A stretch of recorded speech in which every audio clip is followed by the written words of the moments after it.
Good morning. This is the Eager Beaver Show. You are listening to a True North Eager Beaver Media Incorporated podcast.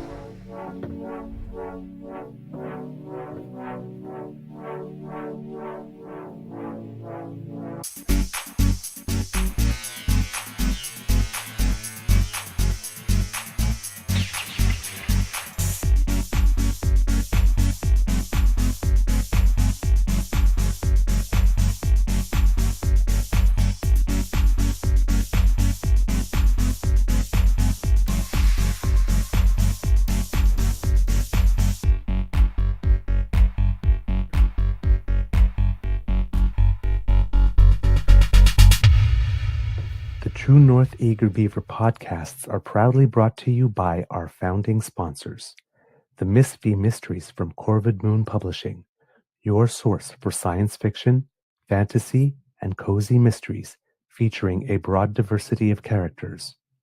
PsychicTarot.ca, book your tarot reading and unlock your spiritual journey. And the Pepper Master, hot pepper sauces made from farm-fresh ingredients to thrill your taste buds and expand your mind.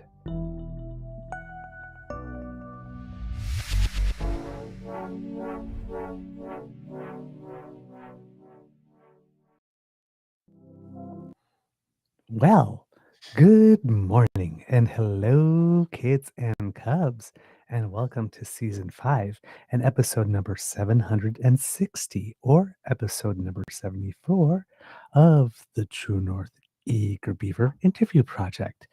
And, of course, 680 of the Daily Beaver Morning Show, of course. Today, recording day is Monday, June 30th. 2025, and I have no idea what kind of day it is at the Beaver Lodge because I cannot project myself into time, but I am just going to say that there are good vibes all around. There you go.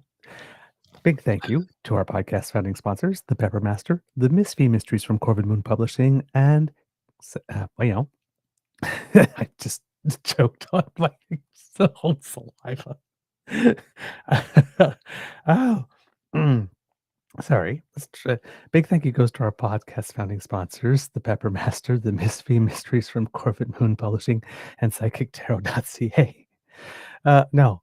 Oh, God. I got thrown. I'm so sorry. If I got that wrong, I'm so sorry to our sponsor. I don't know. I can't remember if I said the wrong name, the last name or the current name. Oh, my Lord. Yeah, it's going to be one of those shows. Mr. Grizzly, I'm just going to throw it to you. How's your mental health today? Because I'm not doing really well here. I'm not too bad. I just got a bit of a headache right now. My stomach is upset for some reason. So just in the midst of trying to fix a few things here. I've got something playing in my ear in the background, which is quite annoying when I'm trying to think and discuss things with you. But yeah, not 100%. As I said earlier, physically, I'm a little off today. It happens, It's not the end of the world. I'll get through it as I always do. But yeah, I felt physically better. But emotionally, I think I'm not too bad, all things considered. But you had a busy day. Yeah. Oh, yeah. Like you're getting ready to go on a trip. So we won't say where. No. Because Canada Day will have something for the kids. But yeah, you're having a busy day. Yeah, a very busy day. Trying to get things ready for that. I have to there's the clothes. You got to figure out what you're going to pack because I have a few. I have to be formal for a few things, semi-formal for a few others, and then I want to get some exercise, so I need some of that. I've got to bring some equipment with me, laptop, some cameras, some microphones. So yeah, I'm packing a lot of gear. Yeah. So, a couple of cameras. Yeah, I'm trying to figure out how to fit it all in my carry-on because I'm only bringing one piece, like a rolling carry-on and a personal item, because I was not going to spend $80 to check a bag. I'm like, no, stop this. Don't give me include it in the price. Don't give me. I'm sick of this add-on shit, and I don't know a single person who flies who isn't sick to death of it. Oh, just tell me the damn price. Yes. Oh, here's our best price. Would you like a seatbelt? What? Assume I'm bringing luggage. Yes. And just give me a price. Yeah, just I mean, I'm give me a fabulous. Of price. course, I'm bringing luggage. Yeah. Well, and they have problems on a lot of flights because everybody carries their 2 pieces of carry-on now Right. because they don't wanna pay $80 to $90 for a check bag. Wow, I lost my train of thought there for a second. And as a result, I've been on flights where they're asking, "Could you we'll check your carry-on for free as a courtesy as, this flight is full and we don't have enough space in the overhead bins." I'm like, "Not my problem. Not my problem. If you didn't charge $80 to check a bag, maybe this problem would go away." Mm-hmm. And that's what it's like, quite frankly, and I never do it because the last time I checked a bag with Air Canada, I was flying Ottawa to Moncton, direct flight. And in the front pouch, I had 3 different pairs of cufflinks because I was gonna be there for a couple of and when I wear dress shirts, it's cufflinks, French cuff, right? Right. Somebody stole them. Oh, Cufflinks. jeez. Like, not a common item today amongst the average fellow. Right. I like cufflinks. I like French cuff shirts. They feel more elegant. Refined, whatever, it's my thing, right? Right. And this is over 20 years ago this happened. So I wrote a letter to Air Canada. I go, "What gives?" And they go, "Yeah, we can't help you." I'm like, "So what you're telling me is you have people that have a license to steal from your customers?" Hmm. And they're like, "Well, if That's what they're saying. Yeah. Indeed. Wow. yeah." Okay. Well, seeing a note from our guest here in the private chat. If you got time and money to spare, go by air. My dad. Air Canada pilot. Yeah. Oh man. Okay, kids and cubs. You clearly know who our guest is, especially if you were with us on Friday. So, without any further ado, military historian and retired naval officer, Royal Canadian Navy. Put your paws up, kids and cubs, for Kit Hugh Culliton. Hello, my friend. Oh, you Whoops. seem to be muted there. You're muted? Can't hear you. Nope. Can't hear anything. Not sure. We had you going there. It was good a Yeah. moment ago. All of a sudden, there's no audio. Yeah. All right. Try. Maybe Usually, log in and log out again. yeah. Usually, that's what happens. Yeah. Yeah, log in and log out. We'll see you in a minute. All right. Yeah, sometimes weird stuff happens. We don't control the technology. We just work with it. I control it as much as I possibly can, but when it comes to somebody remotely dialing in, it's not possible for me to correct everything because I don't have control over their computers. So Yeah. let's see if this time it worked. There we go. Okay. No, we still No, still can't hear you. Check on the gear wheel down at the bottom of the screen, click on audio, and then go make sure that you have the correct audio input, the correct audio output. It might take a minute or two. While you're doing that, we'll pull you off the screen while you're doing that. Just give me a thumbs up because I'll monitor you and over here to see when you think you've got that all straightened out, and we'll get you back into the stream in a moment or two. Sometimes things just go sideways. Indeed. Always during a live show, except this is recorded, but still, we record it live, warts and all, and then send it out to you. Yeah. See here in the chat, he goes, Dad took everything he needed with his flight bag. Yeah. Well, and I try and carry as much as I can, and here's the thing, I would not check any electronics, ever. No, ever. Do not do that. That's a guaranteed way to lose them. Yep. Do not check your electronics. No, just Absolutely. don't. No. If you have to carry 3 small bags and they charge you extra, fine, I don't care. Yeah. I'll put it in the seat beside me and put a seatbelt around it. I'm not checking it because you pricks will steal it. I've not been on a plane since like right as COVID was starting. Oh, when so we were going 5 to Port years. Vallarta and coming back. Yeah, I haven't been on one at all.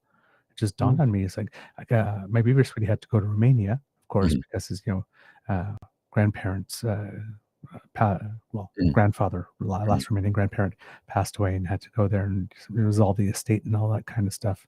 And he's taken a trip to Cuba at one point, and I think he might be attending a conference soon. And he's thinking of possibly going to Romania again this August. So Okay. I haven't been on a plane yet. I was thinking of going this August, but he wants to go hiking in some mountains, and I'm not sure that my foot's going to be. Probably not in ideal condition for you, yeah. Yeah. Well, yeah, I've taken, like, 3 trips to Calgary in the last 2 years, and that's been my only, travel in the last 6, right? It's just in the last 2 years, I've flown quite a bit, but, not, there was a 4-year period, the Yeah. 4 years of COVID where I just, nope, not getting on a plane. Didn't All wanna right. do it.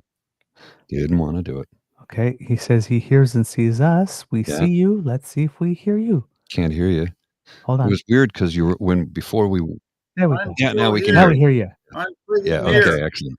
Oh, good. You Yes. can hear me. Okay, well, let's go Yes. with that. He said, I'm reloading and trying on my phone. I say, that's my fail safe too, right?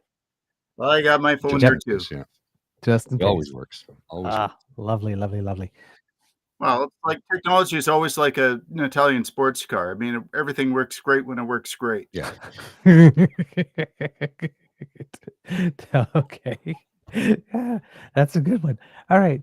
My friend, there's clearly, military and stuff has been in the news big time over the last little bit. Internationally, we talked about that on Friday, but also domestically because this last week, because I have to remember when we're recording this, we're supposed to be next week. So last week, Yeah. Prime Minister Carney was at the Canada EU summit first, and then the NATO summit soon after. 1 day for the first one, 2 days for the second one, and there were a series of big announcements. And preceding that, there was the big announcement that kind of came out of the blue in one sense. Like we knew we were going to spend more on military, but there was no clue that that was coming, that we are going to do it this year. So there's going to be a boost of about $9.3 billion if the money is all able to get out the door this year to bring us to just over 2%. It's actually going to be around 2.1% if I remember correctly. So let's start with that part, and then we'll get into the other stuff later on, the ReArm Europe and SAFE program and stuff later on. But with regard to this first bit of money, is, it's needed because from what I can understand, again, based on different conversations, but when we were talking to Bonnie Critchley, she was mentioning the era with the Trudeau father, where things started to change, and she called that was the actual decade of darkness, according to her. And then we went on to other governments, and of course, when we got to Christine Martin years, there was lots of cutting, and there was a period in there, when she was saying that they would throw stuff at her, right? Because the military was not popular, so like cutting the military was extremely popular, so it just kept going and going. Mhm. And then we got under Harper, where we got to 0.9% of that 2%, and then all the stuff they did to veterans. And then it sort of bookends at the other end with Trudeau Jr., who this fiscal year, because this was what's being spent this year is basically his decision, will probably get us close to about 1.5 or 1.4% down from that, which was actually a doubling of dollars. And making certain decisions that have set the stage for what Mark Carney is doing along the way.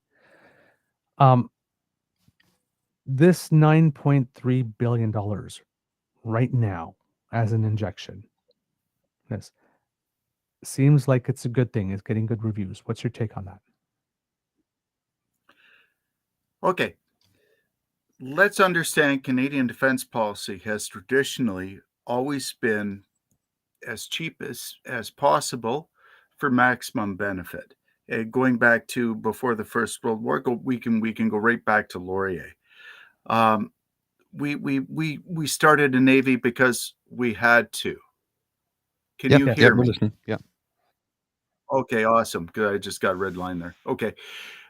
We had a policy going back historically of only spending and cheaping out as much as we can on defense, And if we've got an alliance partner like, say, the Royal Navy or the American military to backstop us, that means we don't have to spend money on military assets, which are a net cost, in order to ensure that we have more resources available for nation building. Even during the Second World War and lead up to the Second World War, indeed the national policy, if you want to go back that far, Canadian historical policy has always been like, see, we're doing this, which helps you with defense here, because we're connecting the empire by rail across the continental United States, or across continental Canada, so you can bypass the United States. So we have always been playing this game. Have conservative governments traditionally been better at defense policy and spending than liberals? Their press says yes, they are. However, most of the major defense procurement mistakes in Canadian history have been done under conservative governments. Sometimes you spend a lot of money, sometimes you don't spend a lot of money. If we go back to the Second World War, liberal governments, generally speaking, being the governments that are most likely in power in Canada, and I've got a lot of criticism, of course, everybody does, for Mackenzie King. We spent what we needed to. I think we went up to, by 1944, 1945, approximately 20% Canadian GDP was spent on defense by 1945. Understand also that is after more than that, actually. 1936 was when we really started. So that's after about a decade ramp up to that spending level. Carney we're talking 5%. That's a lot of money. That's over 10 years, but that's still a tremendous amount of money. How is that going to be spent? Inertia is going to be driving Canadian defense procurement policy. We can only do so much so quickly. In order to spend these resources adequately, we have to ensure that we've got the places ready for that money to be seeded, so that it can actually generate the proper return on investment. It takes time to build a shipyard. It takes time to design warships. It takes time to create the systems for any defense policy. And more to the point, vastly more important, you need the people in place to be able to do these jobs. What we're looking at here is an increase, a tremendous boost in Canadian defense spending and personnel in uniform that we haven't seen since really the Second World War. Mm-hmm. It's going to be hard, and this is going to take time to build up to. For a properly trained, useful infantry soldier, and I'm not denigrating the infantry by saying this, it is possibly one of the hardest jobs that in the military, in that you not only need immense, like Olympian physical fitness, you also need the competence in a variety of weapon systems, communication systems, command and control systems. There's a tremendous amount of stuff that goes into that sausage. It takes time to build that capacity. And they need people who can train the trainers, who can train the people. So what we're looking at here is a long-term investment. 5% per year, 5% is great. Mm-hmm. We need to worry about how we're going to ramp it up. That will take time.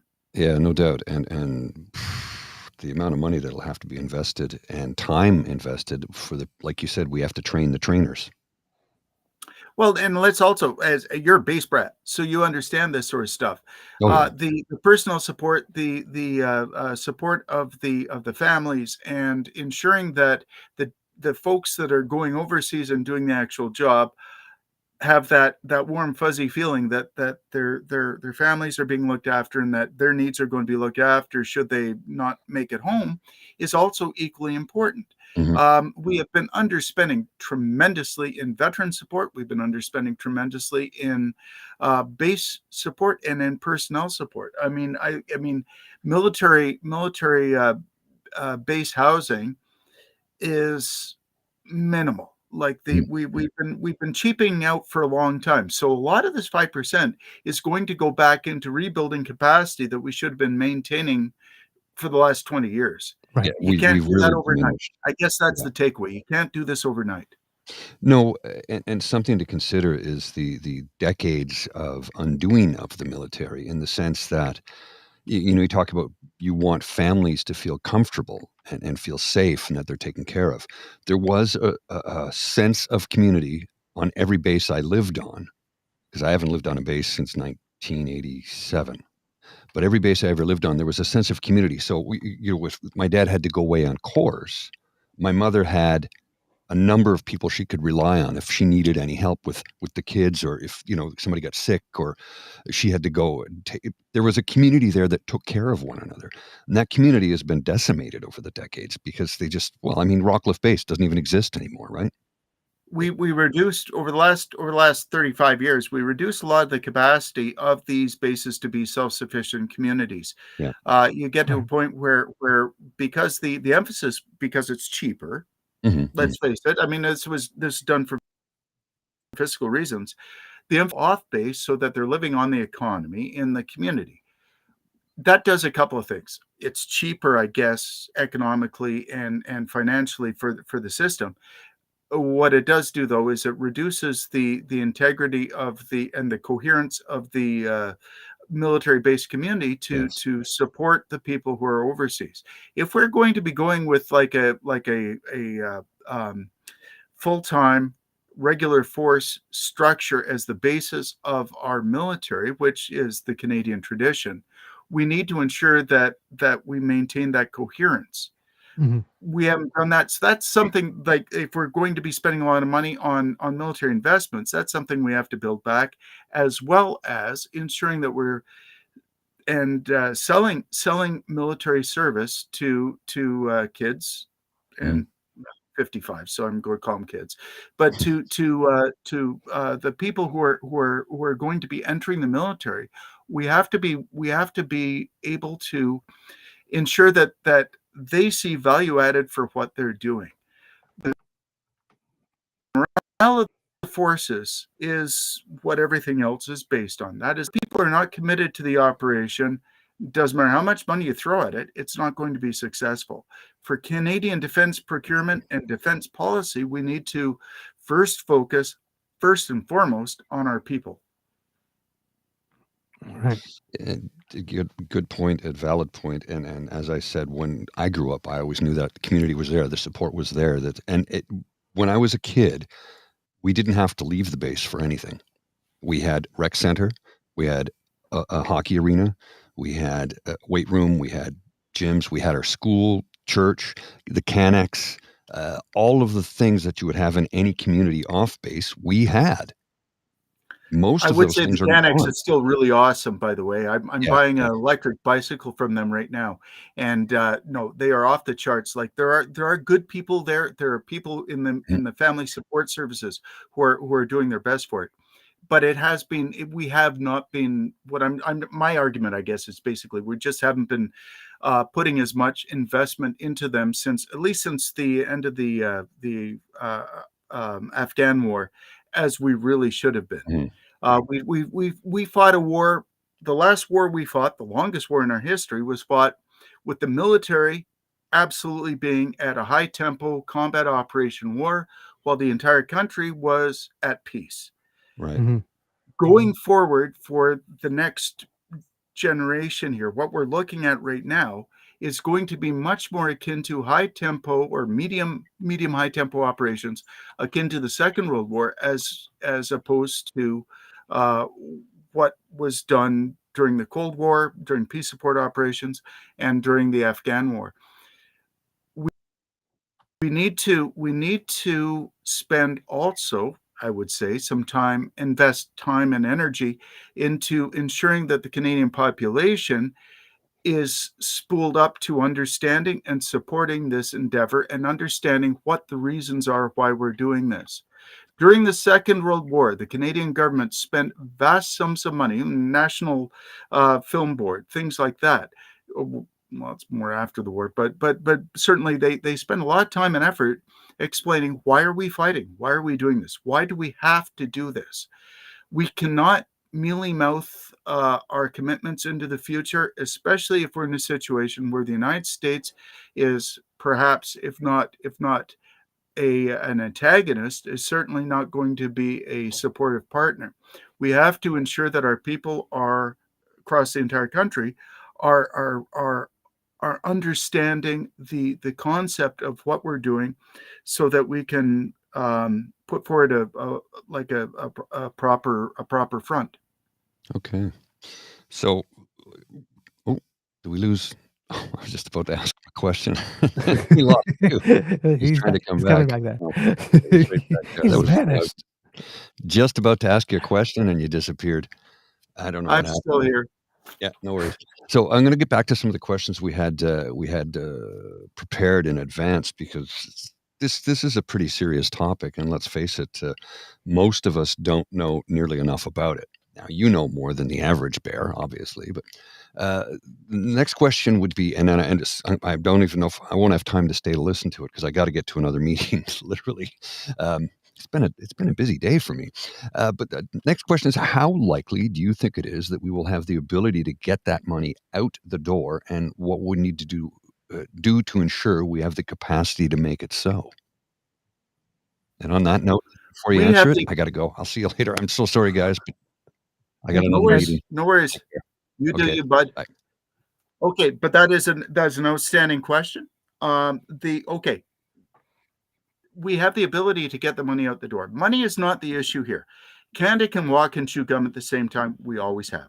We can look after our housing. We can do basic universal income for everybody, as well as maintain our national defense. These are just the way that we decide to spend the money that we have. Some people might not like that. People will whine and complain that this means that, well, we're spending into our reserves or what. Well, no, we're not, because it's a closed loop system, as we were talking. Whoops. We have our friend just froze here a little. The self-licking ice cream cone. It will. Yeah. Oh, we're okay. It's gonna be one of these shows. Yay. Okay. Let's see if we have him back here. So sorry, nope. Here. Now we can't. Yeah. Okay, you're still here. Yeah, you froze about I'd say like 30 seconds ago as you were launching into the ice cream cone thing. Yeah. When you spend money on your own country, it's a self-licking ice cream cone, because it's going back into the community. How you decide to use those resources, whether it's going to be, I don't know, extra money for, I don't know, what's the name of that bald lunatic who hangs out with Trump, Canadian guy on TV. Oh, you know O'Leary. Anyways, yeah. Other than him, like money spent to him is money wasted. Money spent on the community or in the community is money added back into Canada. So if we build a factory that is built by Canadians, that is making stuff that Canada needs, and the government is investing, we're going to do fine. That's not an issue. Money is not the problem. The problem is the time lag between commitment and when you get an end result. Okay. You cannot build a military overnight. You cannot start and say, all right, we're going to flip a switch and on we go, and we're going to suddenly have Space Force One. That's not going to happen. It takes time to build capacity. It takes time to build the logistics in order to do the things that you need. That's where the problem is. We can throw a lot of money at this, but let's understand, it wasn't until 1944 that the Canadian economy reached full peak capacity for building stuff for the Second World War. The lead time is the problem. So now we've got lead time where we don't have a war on the horizon, thank God. And I really hope that we can kick that can down the road as long as possible. Right. Let's say we're at 1935 level. This gives us time, because let's say a ship, Let's say we want to build our own destroyers. Let's say we decide we want to build, which I think we should, ice capable, like a class 2 or class 3 ice capable guided missile destroyer Right.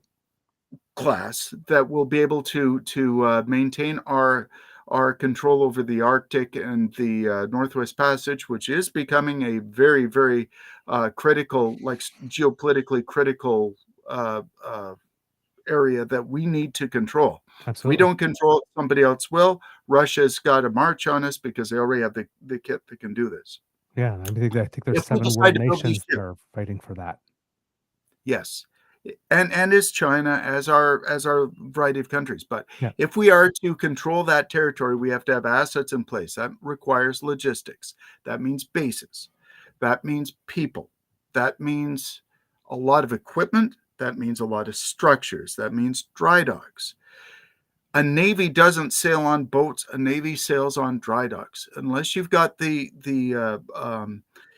infrastructure to maintain the forward operating units, you don't have a persistent defensive policy in that region. Right. So we need in the Arctic, we need resupply bases, we need that. We need equipment that can operate out of those bases. We need the ability to defend those bases, which requires Air Force as well as ground forces personnel. Now, I know that we are now ramping up and we're doing a tremendous amount more work working with First Nations and the Rangers in the Arctic. But the Rangers are they are an indigenous force in the region. They are light infantry at the best. All they are is a way of ensuring that people don't die when they're trying to operate in those environments. And I've been on an Arctic operation where, because they had better rifles than we did, we only had 22 caliber rifles. They had actual 30 caliber rifles. They were actually able to keep the polar bears away that were about to eat us. So they are a vital part of our force. They understand the land and everything. But that's only one aspect of it. We're looking at a geopolitical situation. All this stuff takes a great deal of time. I would say to build dry docks, to build the facilities, to build the ships, even if we were to design our own ships, 5 years, 10 years tops. Like that's the time frames we have to operate in here. With respect to the amount of money that's going in right now, I see that going into doing the basic work right now, building up our forces, ensuring the terms of service are enough that we're getting the best people we need and the numbers we need in order to engage in the forces. Right now, we are at a point where we've got ships alongside because we simply don't have the crews to man them, right, like existing ships, because of a variety of reasons. It's a hard job. It really sucks to go away and leave your family at home for 6 months when you go off and do a deployment. And that's before anybody's shooting anything at you. right. When you get into the war plan aspect of it, a lot of people, myself too, would be thinking twice about, do I really want to risk my children's future and my ability to look after them to do this? So you need to make it worth people as well. So that salary wage envelope, that upfront costs. Now, if I might, because I did a bit of a just a back of the envelope thought here. I'm looking at this from 3 perspectives. Okay. I'm looking at it from, let's start geographically. Okay. So we've got the North, the South, Europe, and China as being the major areas that we need to look at right now. Okay. With respect to the North, what I just said, we need a deterrence. We need a solid deterrence that people will respect. Mm-hmm. We need bases. We need ability in the resources, or in the North, and we need the resources to maintain it. In the South, and by the South I mean the American border, well, that's a deterrence thing as well, but that is going to be more done through absolute diplomacy and negotiation than it will be through any sort of military force. were the United States to attack us, and I did a back of a pack of smokes war game of this, there's no way that we can ever defeat them up front. Can they ever hold Canada? No, because there would be enough national resistance movements that it would make it they would make it impossible for them to actually hold Canada, but they can hurt us. So anyway, so diplomacy's there. Europe, we need to build ties. We are, like I said the last time we talked, alliances have always been traditionally Canada's fundamental power and strength in terms of extrapolating our power and multiplying it in order to reach geopolitical effect globally. We might not have nukes, but we don't need nukes if we got allies and we can control and influence allies. Right. And Allies finally, with China, I don't like nukes, but I'm at the point where I'm thinking that a maple bomb might not be a bad thing to have in the back pocket. It's not something you ever have to use, but having means places like North Korea, which people forget, during the Korean War, they received more ordnance drops on North Korean cities than the entire country of Japan did during the Second World War. Okay. They didn't forget that because every city in their country was down to about the size of Lakefield, Ontario, was a smoking hole in the ground, and that's why they developed a deterrent. Guess what happened? It worked. So deterrence might not be a bad thing. And finally, China. China represents for Canada a tremendous geopolitical realignment. We now have, because in our history we've gone through three major phases, and I see this being the third phase. We started off and we were sort of like the kid of the British Empire, and we came into that alliance structure, and we learned how to operate and maximize and manipulate our diplomacy within that alliance structure. That lasted us through to the end of the Second World War. Then the United States took over, and with NATO, we worked our way into that, and we soft power manipulated our way through that. China is not our enemy per se. China is a global power that is rising. Whether you like them or hate them, whether you love their policies or dislike their policies, is relevant because all countries do what's in their best interest. This is a country with which we share a lot of interests, with which is a rational actor we can operate with, we can make agreements with. They could be our best friend, they could be our best enemy. It's up to the future to see how that works out. But our strategic realignment means that we need to at least understand how to and figure out ways and pass forward to work with China. I think Canada has a vastly better chance of doing that than, say, the United States or Europe, if only because of our domestic demographic makeup means that we've got a lot of people in Canada who are Canadians who actually understand China, the same way that during the Second World War, we had a lot of people in Canada who understood how Britain operated, and during the Cold War, understood how America operated. So I see there are paths of going forward. What my concern is domestically in our politics, what I see is a lot of people are leaning back into the past, and they're saying, well, communism bad, Russia bad, China bad, America good, Iran or Israel good. So we have to go with our old allies here, where the world is fundamentally making a shift. So we're getting a tectonic shift here. We just need to be adaptable to that. All right. Okay. When you were talking earlier about not that money being able to go out overnight, especially for big purchases, right? This does seem to be somewhat strategically layered. Again, this first bit, right, is going to go to things that we should be able to see quickly, right? An increase in salaries is something we'll be able to see quickly. If they start improving military housing, we should be able to see that quickly, especially if it ties in with the policy with the building a modular home industry, right? If we're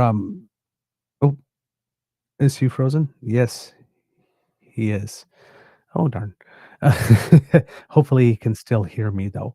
And there we go. Let's see if we can bring him back. Back. Hello, hello, Hello. hello, Did hello. I hear you? I see you. I thought I was doing pandemic teaching again, talking into the void like a midnight disc jockey. Were you still able to hear me? Yeah, I kind of. What was your last question? I'll go back to that. Okay. So when you were talking about getting the money out the door Yeah. itself, and this seems to be kind of layered, right? He can Oh, get yeah. some early wins because the other challenge would be, at least communications wise, is to keep the country on board, right? So he's got to be able to, if the big purchases are like a few years away, whatnot, there's got to be some stuff he has to be able to point to on the way there, right? So exactly. So raising salaries is something that you can see quickly if he starts improving military housing, and especially if he ties it in with the modular homes plan that he has. That you'll see that fast. I mean, it's going back like strawberry boxes. I mean, I live in one, right? So if base life, like for example here where we are, the curling club on the base had to close down because the compressor blew, and there wasn't enough money for the compressor. So if they start putting stuff like that back, reopen up the curling clubs and whatever entertainment and stuff like that, and start building that there. That's all also infrastructure dollars and infrastructure money, and all the economic activity that's generated from that, and then you get right. So these are all things that are layered that you can see now, and then stuff like drones or whatnot are stuff that might come if we're buying from somewhere else, like in a year and a half or whatnot, but we might start building a place to be able to manufacture them here, which in like 3 or 4 years, creates. So there are, because warfare is changing, there's certain equipment like drones that doesn't need 8 years of planning, like this. So you can put these in the middle, just better quality equipment. If you're testing, some type of bulletproofing or whatever like this, or different materials, the whole science and research sector like that. There's lots of different places where this can go. When I'm trolling assholes on Twitter, I often remind them that amateurs talk about tactics and professionals discuss logistics, Right. which is what we're going back to here. Ah, Most defense procurement, especially stuff that has been very, very valuable in Canadian history, and I mean, I can go back to the national policy. The friggin' railroad was Canada's commitment to British defense, so we didn't have to buy goddamn battleships for the Grand Fleet. Well, why didn't we want to do that? Well, because they're really expensive and there's no benefit to Canada. So what did they do? They said, well, we built this wonderful railway across the country, which ties the empire together and allows you to get from point A to point B really, really easy, quick. And and I mean, okay, yeah, we're being cheap, but it was smart because it did tie the country together. It did make a valuable contribution to international defense. Second World War, the British Commonwealth Air Training Plan, BCATP, where we trained people from all over the entire planet in Canada in safe conditions, in crews, how to coordinate, how to do their functions, how to do the hard jobs of fighting the war in Europe, so that we could maintain the air campaign that it didn't completely smash Germany, but it certainly did contribute vastly to our success. It also contributed to the Canadian industry. It also contributed to Canadian economy across the entire country, in every community in town. So military spending doesn't necessarily mean beans and bullets and bombs. It also means the infrastructure that supports all of this. With respect to what we're talking about with the logistics here, that means dockyards. That means dry docks. That means ensuring maybe make sure that across the entire country we've got guidelines for building multi-lane highways, so that every 10, 15 kilometers or so where terrain permits, you've got straightaways that are zoned such way that you can use them as a temporary air base. With underpasses are used as temporary aircraft shelters for maintenance and things like that. I mean, it's only limited by imagination how you do it, but that is where I see, like right now, I see where this 5% is going to go. Right now, we're priming the pump for what might have to happen in the future. If we do it properly now, if we build the logistical base and the foundation that for Canada's defense industry now for the future, the bombs, the drones, things like that, that's really easy to roll over from civilian production to military production. I mean, a bomb is essentially it is a fairly thick, but it's a hollow tube that is machined, and you pack it with stuff, and then you fire it at somebody, and it goes boom. A drone is essentially a quadcopter, if you want to go down that low. I mean, these ones we're talking about are a lot more sophisticated than that, but essentially it's the same sort of idea. I mean, it's like your backyard little drone thingy, but now you got a hand grenade strapped to it. Now it's a weapon. Like the nature of warfare is changing very, very quickly. Didn't get into that this morning, but the something also to consider that I guess leads on to this. Sorry, I go all over the place. Is that we're now in a place where warfare is not a matter of body stopping bullets. It's now we're using drones and AI to do a lot of these things. Consider, all right, a lot of people are like, well, F-35 is garbage. Okay, great. It's not a great fighter, but you're not turning and burning like you were in the Second World War. What you're doing now is you've got a very stealthy. It's got like I think it has maybe about 1/10 the radar signature of a B-2 bomber, which is still really stupid big on radar. I mean, you can see them, like they're stealthy as hell, and they're highly sophisticated, but cost $2 billion per copy, so that's a lot of money. That's a serious investment in an expendable piece of equipment. Now you got, like, let's say an F-35, which is also stupid expensive. Got an F-35 though. You can, with one F-35 and one guy with AI augmentation and onboard computers, is able to control, say, a flight of, say, 6 loyal wingmen, which are like basically AI fighters with onboard fighter systems, but unmanned, that will do the fighting for him as he sits back and everything, as well as a swarm of kamikaze drones that can actually do strike missions on targets. I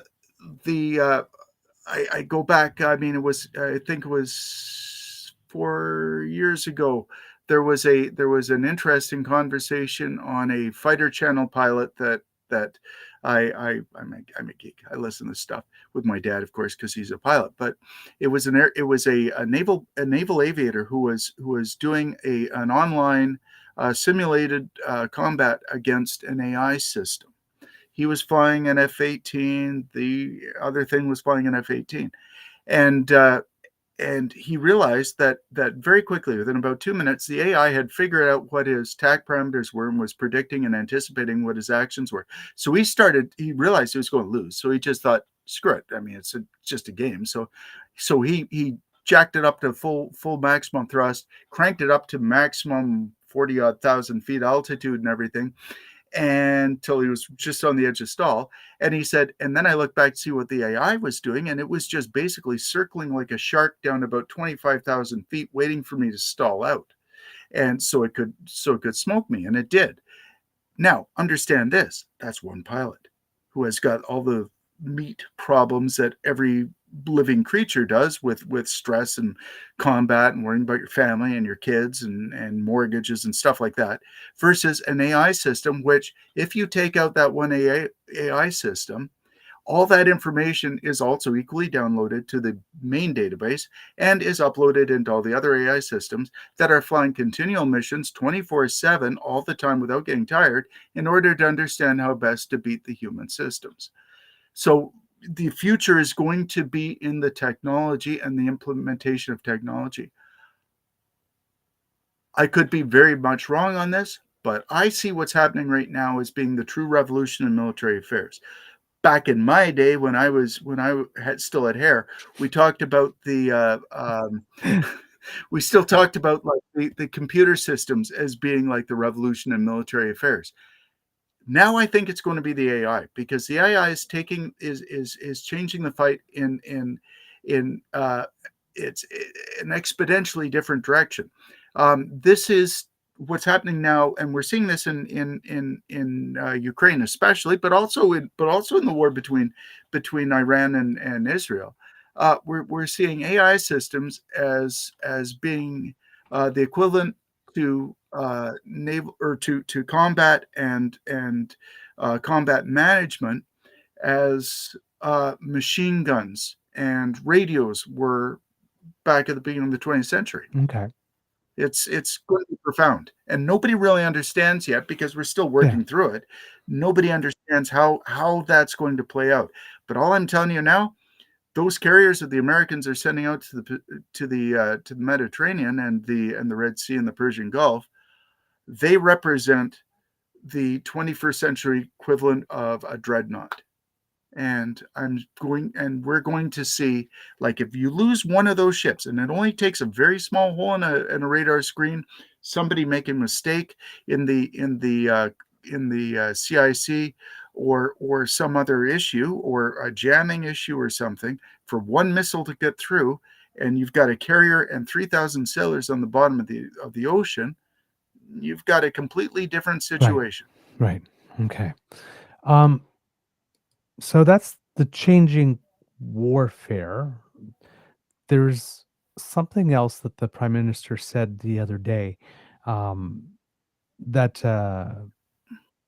made me think of something, because and I hate that I have to say his name, but Brian Lilly wrote a piece. Listen, even though we're talking about Broken Brian clock. Lilly, like, as he made me think about something like this, not as in, yeah, you're right, but as in response, like, this is not okay. We're hearing one of the narratives, right, is about our relevance. Yes. And if you hear the conservatives talk about it all the time, right, it says, oh, we're relevant, we're relevant, we're relevant. Like, somebody signs a deal with someone else and we weren't asked, or we're not included. Oh my God, they've left us out, because we're relevant. And they seem to have this view that we're not relevant at all here. And now, of course, they always take the negative to the extreme here. So he's written something, and he said that Iran did something stupid by bombing Qatar, and that was his entry there into that, and opens. Yeah, I read that. Yeah, you read that one, right? So it opens all up there like this, talking about nobody wants war except the mullahs in Tehran and all that kind of stuff. Okay, you run with that one, but then after that first section, which is all about that, it just switches to Canada here, and then it's like a slightly different thing. It becomes a different article. And this is the part, I'm going to read this part, not because I want to give him any promotion, but this is what got me thinking when he said that. And I'm thinking, like, are you out of your tree? Canada's voice just doesn't matter on the world stage these days. So all of these statements by Prime Minister Mark Carney don't really have any impact. That's not a criticism of Carney himself. It's just how irrelevant Canada has become over the last decade. Just the last decade, of course. Carney is in Brussels for the NATO meeting and posted this to X in the middle of the night before Iran attacked Qatar. Quote, I spoke with President Trump overnight. We focused on de-escalating the conflict in the Middle East, our shared commitment to a stronger NATO at this week's summit, and the progress in the ongoing trade negotiations between our countries, Carney said. Once upon a time, when Canada spoke, it mattered. We have spent far too long riding on American coattails, not equipping our military and not engaging in serious diplomacy. We once had a significant military. We once had a powerful diplomatic corps. All that has rotted away. As my friend David Jacobs keeps pointing out, that is all gone now, and that means Carney's statements are really for domestic consumption. Perhaps this changes under Carney as we boost defense spending and engage in diplomacy based on substance and not the PM's socks or his costume changes. He just can't quit him. Given the last decade, it will take a lot of work. Carney has just extended the term of our ambassador in Washington, and so then he goes on to talk about the trade stuff. So this specific stuff is the military stuff. Now, I am sure that you are giggling somewhat, but I'm hearing this, and I'm thinking, no one is not asking about our position because we're irrelevant. It's because this is not our circus. We weren't a party to the attacks. We're not a party to the defense. We're not a party to the negotiations on the nuclear stuff. Like, it's not our circus. So anyone who is not Russia, Iran, or the United States or Israel will have a position, right? That's completely irrelevant to those four nations. They're not listening to anybody. So how do you fight to be relevant? Like this, like, where does relevance even become a metric when you know the people that are making all the decisions are saying, yeah, you can say what you want. We ain't listening to you. We're just going to do what we're going to do. So it would seem that if we're irrelevant, we're in some pretty impressive company on that front. So the prime minister could spend the time trying to be performative here and taking these big positions, I guess, or spending his time and his energy elsewhere. And this seems to be the stuff that he's doing while they're all leading the circus. Like, they've stopped leading, so let's go ahead.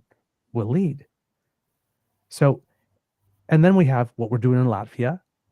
We have what we're doing with Ukraine, which is not counting right now to our NATO, but it's money we're spending out there. Like, and I think we're the second largest national contributor after the United States to what's going on in Ukraine. It's like, we're not irrelevant in any way, shape, or form. I mean, we're not a big power, but we're certainly not irrelevant. And then there are certain areas like cyber and all that kind of stuff where we've specialized. We're not able to do everything, but there are certain things we do pretty damn well. So this whole feeling about relevance in that context, and then I'll deal with it in a second because the Prime Minister said something about our relevance also, and I want to get your reaction to that. But for people who are out there like this and they keep on hearing like, we're relevant, what's your take? Because that just, I can't believe that someone would even say that. Brian would never feign to talk to me about any of this stuff, but I would caution him that I think his analysis is facile and very juvenile, in that it is, well, it's very superficial. Okay, great. We're not dealing with, we don't need 3 carrier task groups in our forces in order to be a relevant country. The fact that we are now seen as sort of like the crown jewel for the European Union, which is a cabal of nations that've got shared interests, and they are courting us for our involvement with them. The fact that Canada has been and has an 80-odd-year track record of being solid in commitments to allies, you're not going to build your diplomatic ground game in a day or a week or a month or a year. We don't need to be out there with military force engaging in kinetic operations in order to be seen as being relevant on the world stage. And in fact, the fact that the Canadian government has historically, even under governments that I've got some issues with, like Harper and others, has been consistent in their reliability with allies. Gives us a fair amount of weight. We have to look at this. There's hard power, military operations. There's soft power, everything else. Our soft power is real, like all soft power, any nation. The soft power is incredibly hard and time consuming and difficult to accrue. It takes generations. It's very easy to lose, as we're seeing in the United States with USAID. It's very easy to lose it very, very quickly if you want to, but we haven't done that in Canada. So to say that Canada is irrelevant on the world stage, I think is dismissing the fact that, well, who's hosting the G7? Who's the people that everybody's listening to at NATO?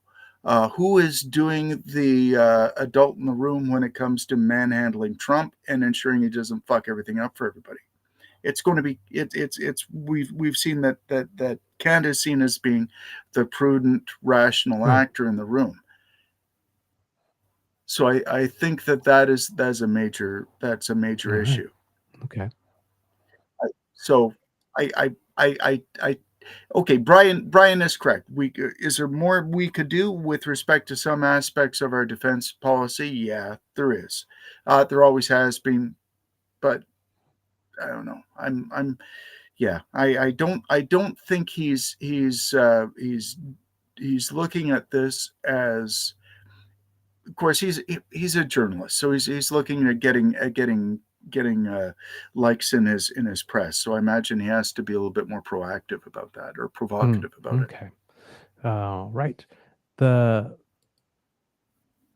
Moving on from what we've made as domestic announcements, Prime Minister has been in Europe this past week, and made that deal or signed that agreement with the EU with to get access to what is called the ReArm Europe program, which has about $1.25 trillion of activity related to it.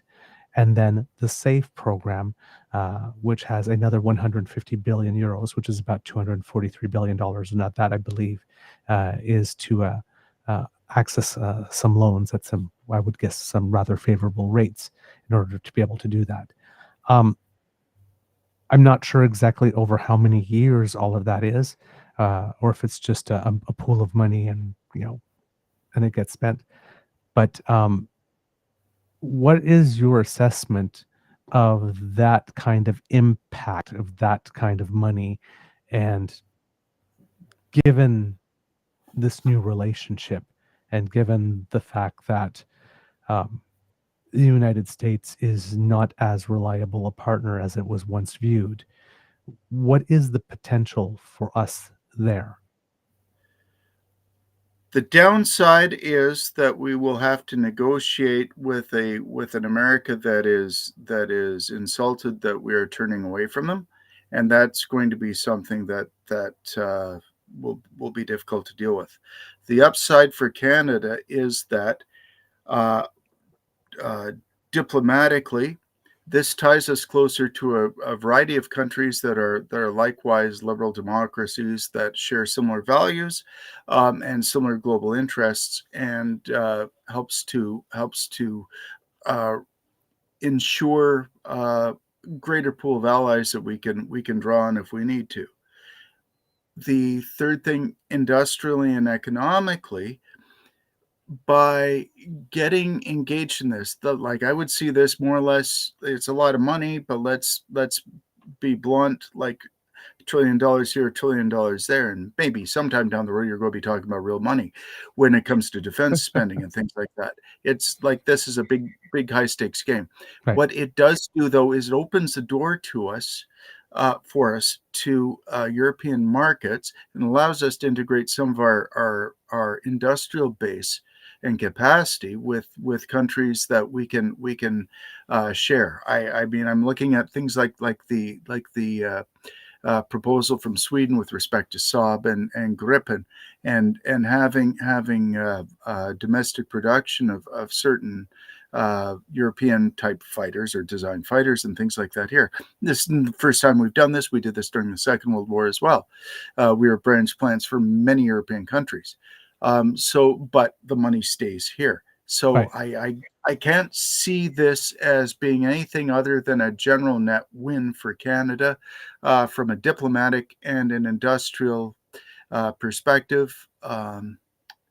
It'll be problematic perhaps with the United States because they're going to be really, really upset with us canceling things like the Boeing F-35 contract. But I don't know if you've been paying attention to the civilian airline issues.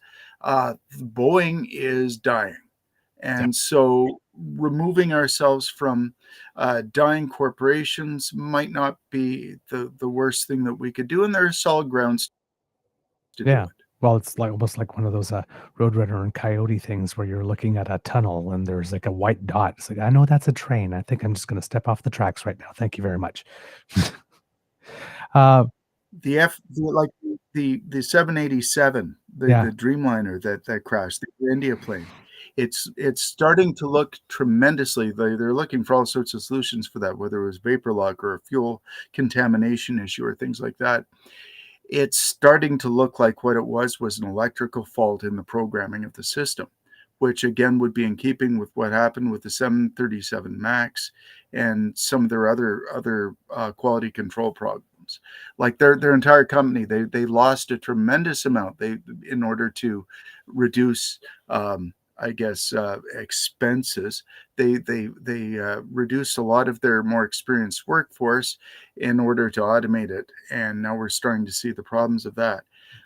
Boeing is also the primary contractor for a lot of fighter production and a lot of aircraft production in the United States military, as well as for the Arrow 3 Iron Dome interceptor missile program. So, maybe moving away from them might not be the worst idea, and I'm quite confident that we could diplomatically justify. Oops. I have Miss Hughes frozen again there, but I'm thinking he was going to say, well, we can diplomatically justify it. Don't know exactly. Well, I think we have a good idea of the reason why here it can be, but there you go, our friend. So yes, I have a feeling too. It would be diplomatically justified. You'd have to find a way to present it, knowing once again that with the orange toddler, sometimes it won't matter how it is presented. He's just going to react anyway, right? Especially if once you tell him the news, he seems to take it fine. Somebody whispers in his ear, "No, you need to react." Right. Yeah. One of the things, since you were talking about some soft power here, and this is not getting a lot of play out there because we're talking about defense. But so far, there hasn't been much talk whatsoever of both the diplomatic corps and foreign aid specifically. We never, ever, ever have reached our goal of 0.7% of foreign aid, even though we did, No. I guess. And we do have a very professional and respected diplomatic corps.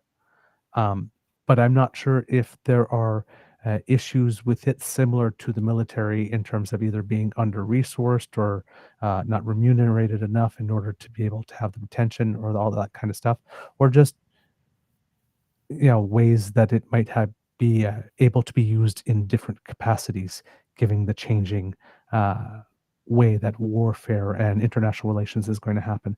So I was wondering if you had some thoughts on both of those, let's say first foreign aid and then the diplomatic corps. Well, As part of foreign aid defense, is right? I will caveat this by saying that I have very limited understanding of the Canadian diplomatic process and the Canadian diplomatic corps, except that were I 30 years younger, I would probably be trying my best to get into it. With respect to our foreign aid, soft power has been Canada's bread and butter for the last 65, 70 years. Being able to support and help other people around the world in a variety of ways which are not immediately beneficial to Canada is something that it seems a lot of Canadians and various political parties, i.e. on the right, don't seem to put much stock into. However, it does ensure that we have a easier time of navigating problems as they come up down the road. We definitely need to be doing a lot more with respect to overseas aid. Yes. Is it expensive? Yes. Do we have people sleeping on our streets? Belleville's got more people sleeping on the streets right now than at any other time in history. I think twice as many as there was 5 years ago. We've got a lot of problems at home we need to look at. You can't look at this as like a black and white zero-sum issue. Everything is linked together. Our diplomacy and our foreign aid and our foreign policy has to also be augmented with support of our people at home if we're going to be able to do anything meaningful overseas. That's about the best I can give you, because I don't feel confident enough or competent enough to speak on that.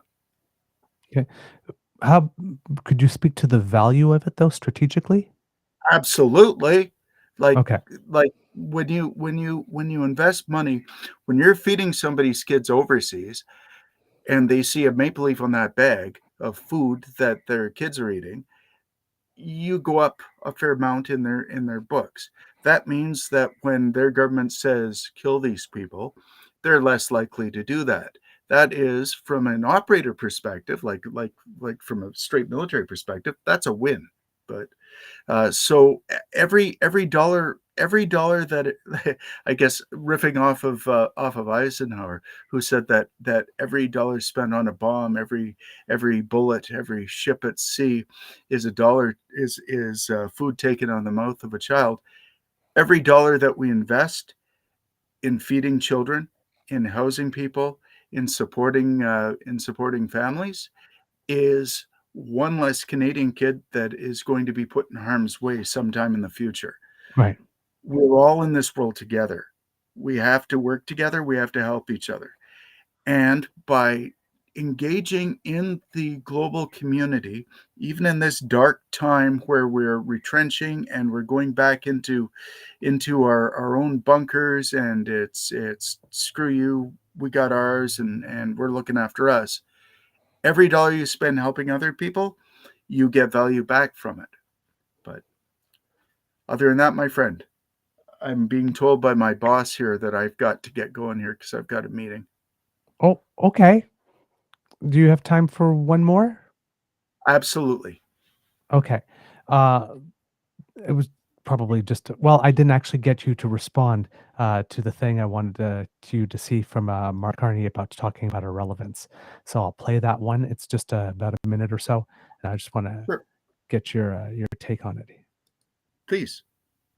All right, setting it up right there for you. The volume on. Go.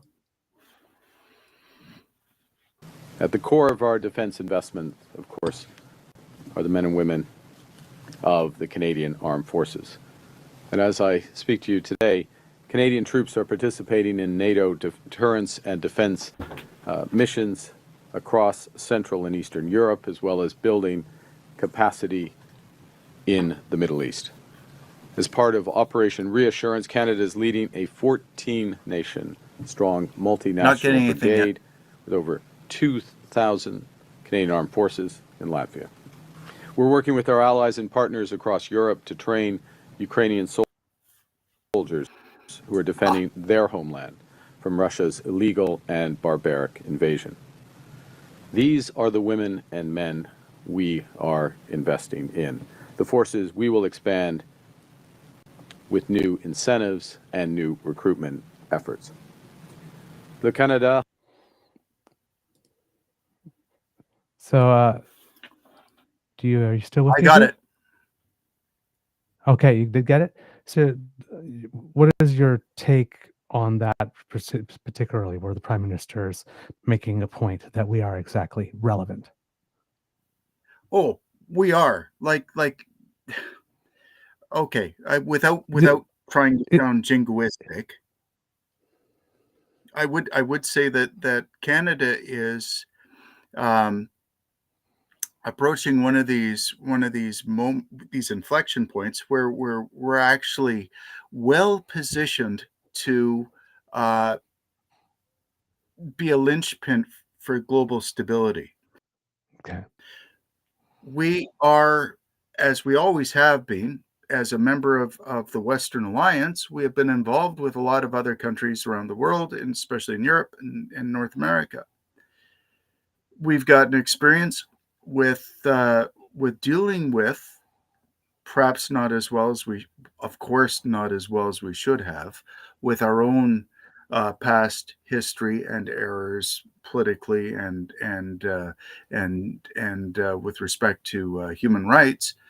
But we are a country that is still honestly trying to struggle. Oops. Oh, darn. We're getting to the good stuff there. Hopefully, we'll get him back in a couple seconds to finish that. To the world. We are Oops.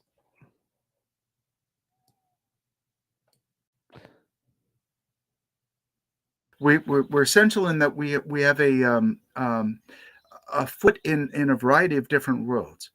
Because of our international makeup of our community, we have people and cultures from around the entire world. So we hold people together in that way.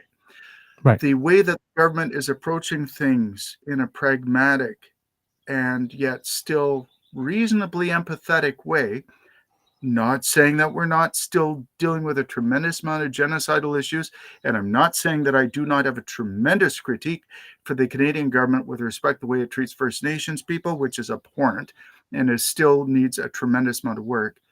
But there is still the effort here that to try to build this. This is what America had. This was America's greatest strength, their soft power. This is what they have sacrificed and given up. I don't know why, but they did. So the world is looking for leadership from a moral perspective. I do think that as imperfect as we are well positioned to be a power of moral influence on how the rest of the world operates. We don't have the same irons in the fire with respect to regional conflicts as the United States does or as Europe does. We are not lockstep tied to the United States or an imperial past the same way that, say, the Great Britain was. Right. We do not have the history of obscene genocide as happened in the continent. We have also gone through the process of reconciliation. Well, we are going through, we're still doing that process of reconciliation. And we understand the capacity of First Nations people. So I think that if, rather than being irrelevant, I would suggest, and I would argue this with Brian Lilly if he wants to have a little bit of debate about it, that we're actually well positioned right now, especially if we put our money where our mouth is with respect to defense and international relations and global support and to other people. We are well positioned to exercise and manipulate and leverage that power and amplify it. I think Canada is possibly, at the risk of sounding arrogant as F, we're probably in an indispensable country right now.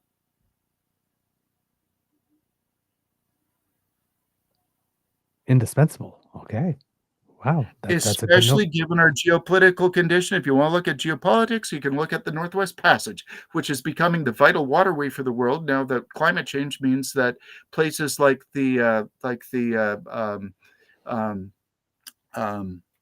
Panama Canal is losing water supply and is reducing capacity, that the Suez Canal is reduced in capacity due to regional tension, strife, and violence, and other issues.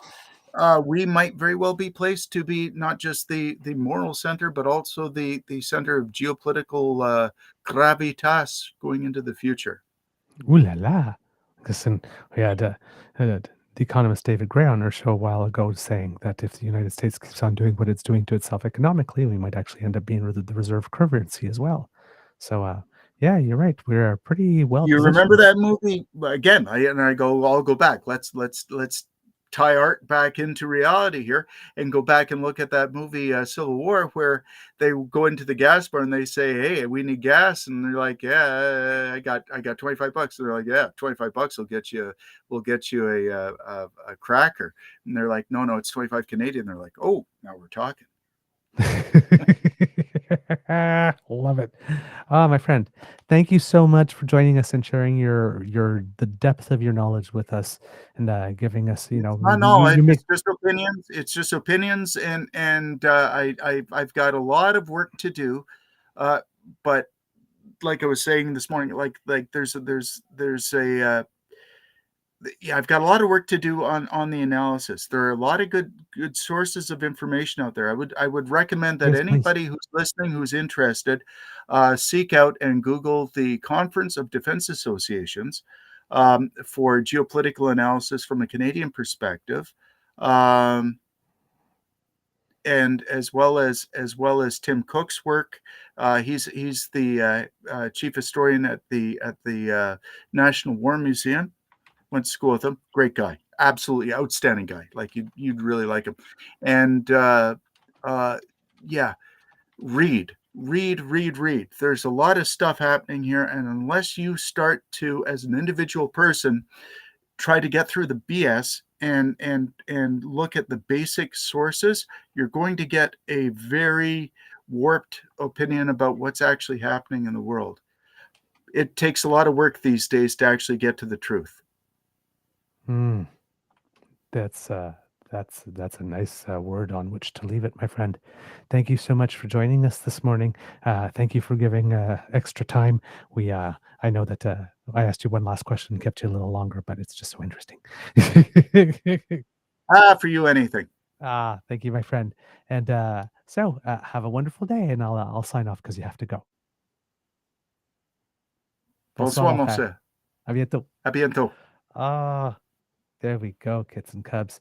Our friend Kit Hugh Culliton, military historian, and of course, retired naval officer, Royal Canadian Navy, giving us, yes, his opinions, but very well informed opinions based on fact and history and all that kind of stuff. So we like informed opinion, of course, right? Because everybody, as the Globe and Mail used to say in its advertising campaign, everybody can have an opinion, but is it informed? Right? So, yes, my good friend brings the goods, lots of facts, mixes some history in it, gives us a little strategy, puts it all together, and we get that lovely mix, and we get a lot of content.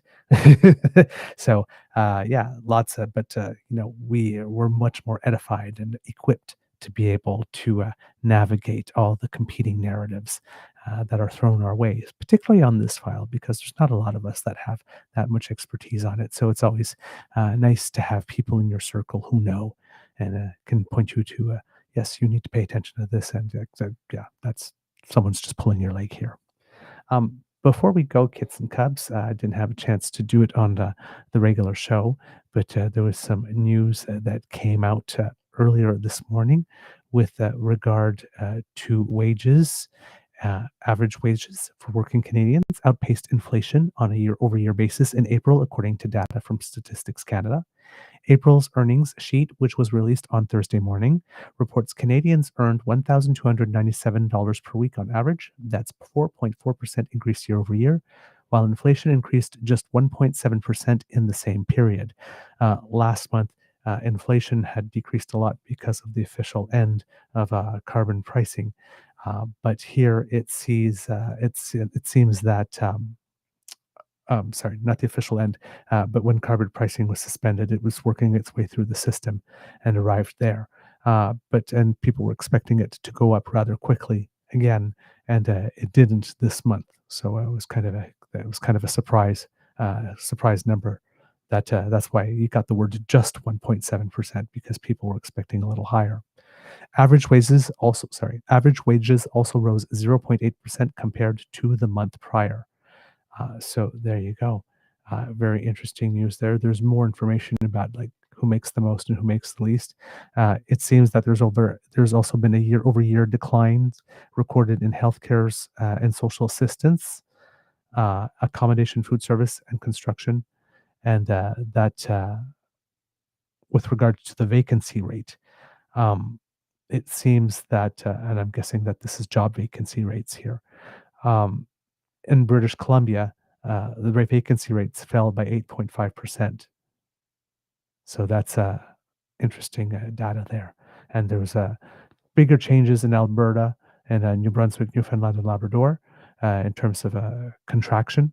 So it was a 9.4% in Alberta, New Brunswick was 16.8%, and Newfoundland and Labrador 26.3%. So some countries where the vacancy rate has changed immediately, much fewer jobs. And in the remaining 6 provinces, very little change over the previous month. Just to give you a little more information on the drop in the price of inflation. This is according to Statistics Canada here. The consumer price index rose 1.7% year over year, down from a 2.3 increase in March. The slowdown in April was driven by lower energy prices, which fell 12.7%, following a 0.3 decline in March. Excluding energy, the CPI rose 2.9% in April, following a 2.5% increase in March. Moderating the slowdown in the CPI in April were higher prices for travel tours at 6.7% increase, and food purchased from stores 3.8% increase. So for those of us who are not making a lot of money, the price of food is still going up faster than inflation again at this point. With regard to energy prices, though, those have fallen year over year in April. So gasoline led the decline in consumer energy prices, falling 18.1 year over year. I am having trouble today. Falling 18.1% year over year in April, following a 1.6 decline in March. So that's the data here that I have, and there you go. Kits and Cubs. So data on inflation and data on job vacancies and job wages. I think I made a mistake a little bit earlier because I thought it was the inflation data had already come in at 1.7%, and this was a second month of similar. But it would seem that the data that I had before was a projection, and this is the one that's actually been recorded. So gentle correction issued on myself for that one. There we go. Kits and Cubs, I do believe that we have a show today already. So thank you so very much for joining us. We really appreciate it when you do. And if you have the ability to share anything that we do, because sharing is caring and your word of mouth is priceless, please do it. And it makes us, I just said do. Please do it. And it makes us very happy, especially when you add a little word of your own that says why you actually like what it is that you're sharing or something about the show. We appreciate all the help that you give us. If you would like to help us in other ways, Kits and Cubs, you can do so thanks to the Ray Girl, who sponsors our pod page. That's podpage.com/The True North Eager Beaver. Just going to take a little sip of water here.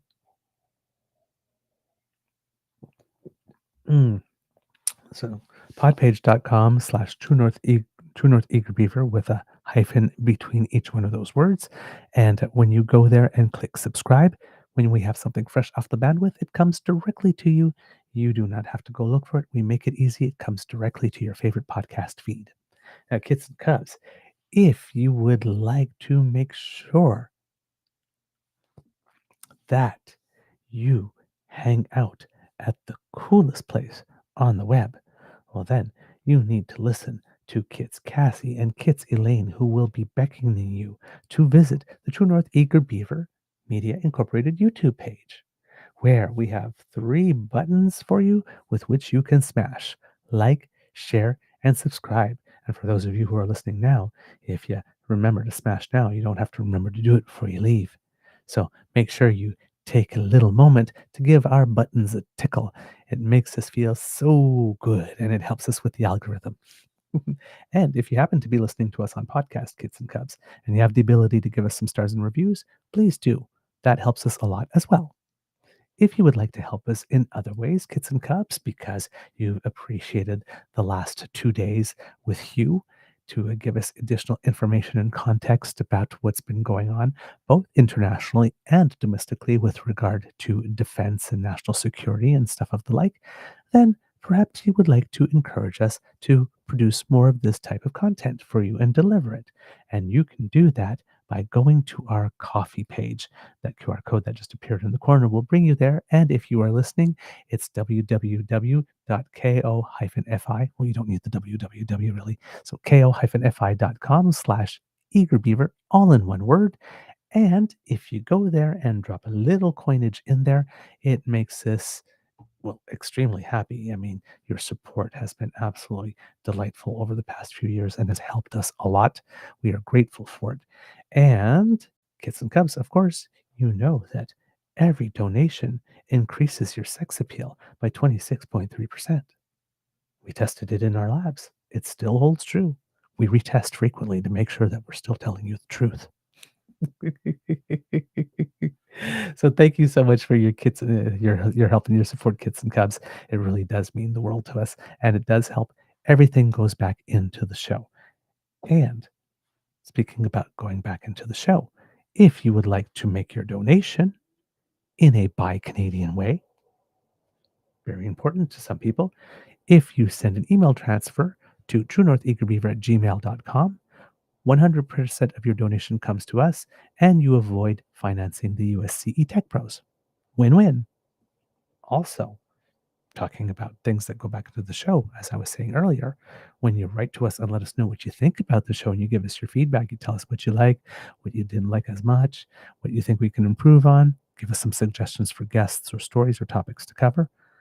All of that helps us out. Remember, it's your show too, because we do it for you. So yeah, let us know. If we can help, we like to help very much, but we really do love hearing from you. It always makes our day. If you would like to reach us on our socials, at True Eager at the Blue Sky Beaver Lodge, or on the Jitter, True North Eager Beaver on Facebook. And if you happen to be listening to us on YouTube, either live with the DAMFAM or at another moment, right down here in the comment section. Just give us a little holler. We do read everything that you write us.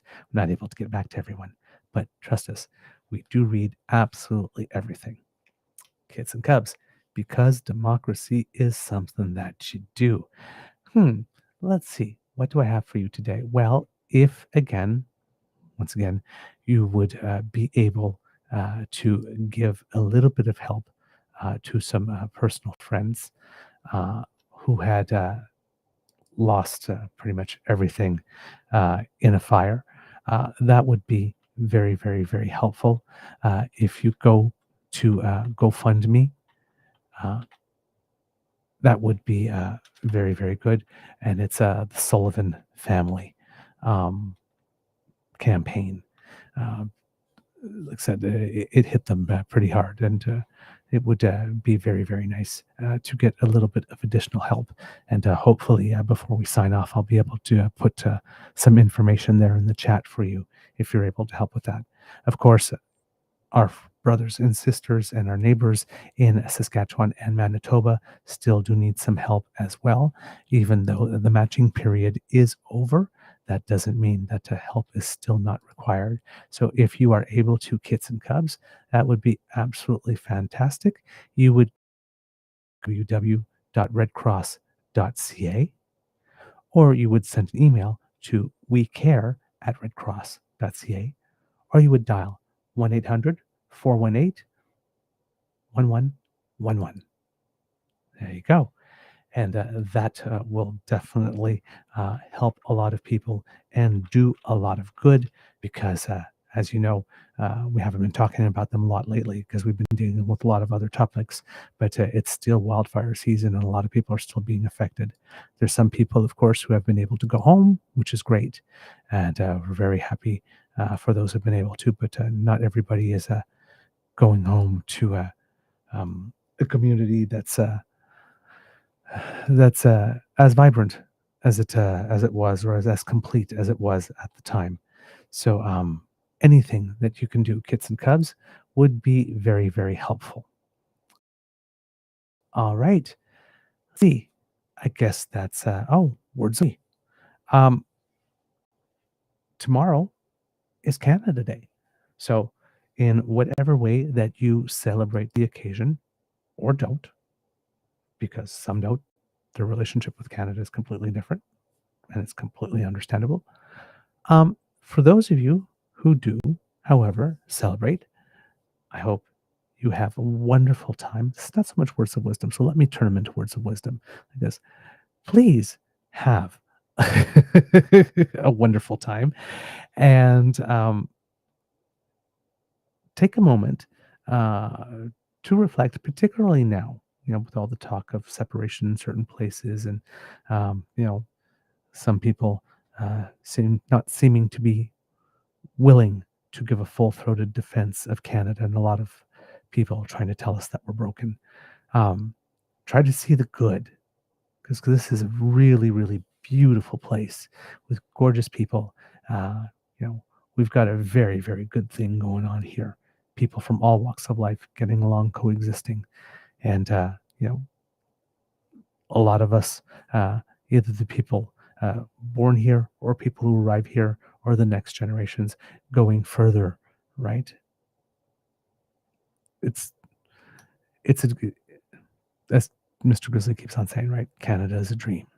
So let's have a day of gratitude mixed with some joy and some good-natured flag waving.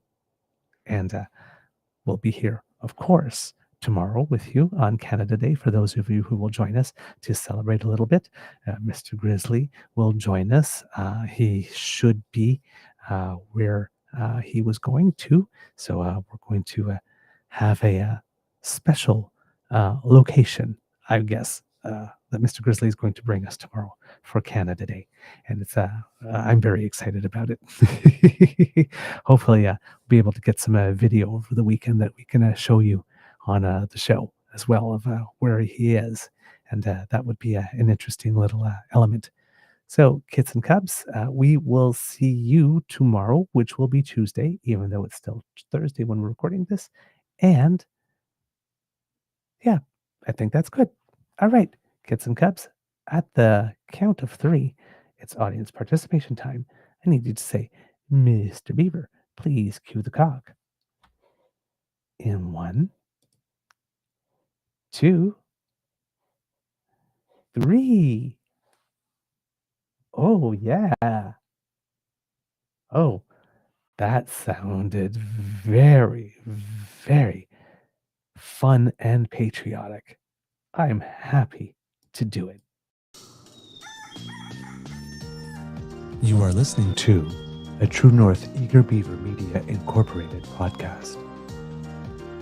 The True North Eager Beaver podcasts are proudly brought to you by our founding sponsors, the Misfit Mysteries from Corvid Moon Publishing, your source for science fiction, fantasy, and cozy mysteries featuring a broad diversity of characters, CanadianTarot.com, their uniquely Canadian online eclectic tarot community, and the Peppermaster, hot pepper sauces made from farm-fresh ingredients to thrill your taste buds and expand your mind. We are grateful to the Crier Media Network for its support, Pete Jarvis for our artwork, and Paul Joseph Something for our opening and closing sequence music.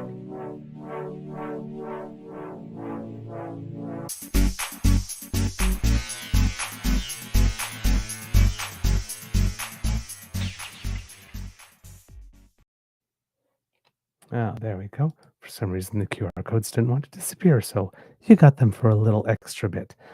Kits and cubs, I have right here the email address for the fundraiser.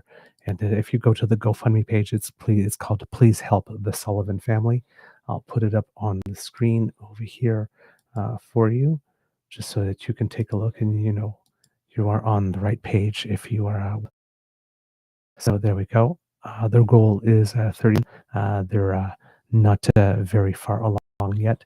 So anything that you can do to help would be greatly appreciated. And we have a URL here that I will put in the chat for you kids and cubs, which I've done and I will put on screen. So thank you very much. If you are able to give any help whatsoever to that, I'm sure it would be greatly appreciated. I know one of the family members personally, and so yeah, this one would be personal like this. I would appreciate it, and they would as well.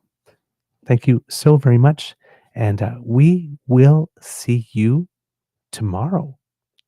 I'm so excited about tomorrow's show. All right, I have to go just like that. Magic. Oh, amour et bisous. Mwah.